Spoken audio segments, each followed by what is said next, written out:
Jay. So I would like to be very careful in my remarks on this. So Jay's asking, how is the coronavirus affecting jobs? So I want to talk about this because I'm getting a lot of questions on my YouTube channel about the coronavirus and how do I think it's affecting jobs? Should I not shake people's hands? You know, all kinds of stuff. Now, I don't want anything that I say to be construed as or misconstrued as insensitive, because anybody who's been afflicted by this, just like anybody who's afflicted by any ailment, it's a serious matter. It is. I mean, and it's important that we are mindful of this and that we are aware of this. But if you in certain countries have had a greater impact than other countries. So, for example, I live in the United States, and 2 days ago I looked at the statistics.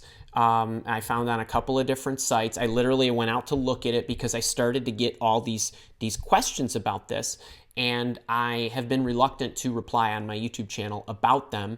But there's 372 million people in the U.S. 400 of them have this virus that have been documented, which means there's obviously more that have it that just haven't gone to hospitals or doctors because they have cold-like symptoms or flu-like symptoms, and you know they're generally just feeling under the weather.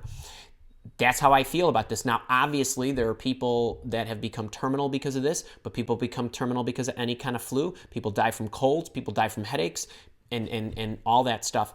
But I have a suspicion that because this is so present in the media and it's always on your mind, especially if you were reading the newspapers and watching television, that you probably think that it's more rampant than it actually is.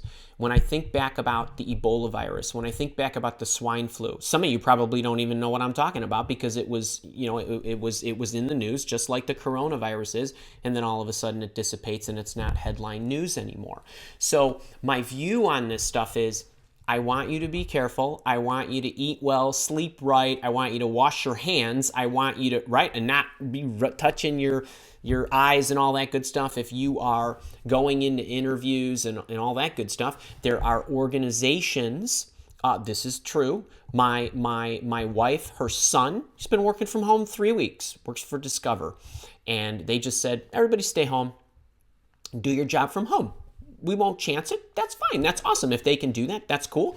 There are other organizations who have resorted to video interviews because they don't want the candidates coming into the office. And that is certainly their right to do. And I support any organization or any individual's decision to care for themselves the way that they want. I genuinely mean that.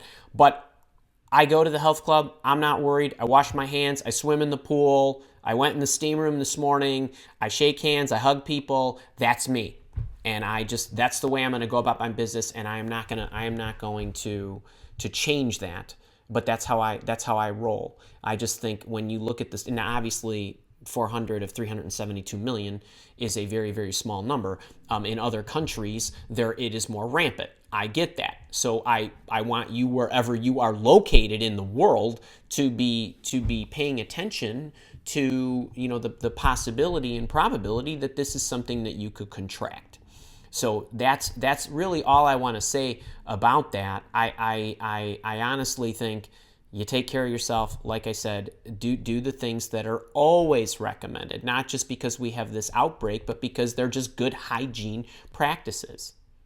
So that's what I think about the coronavirus. Hope that helps.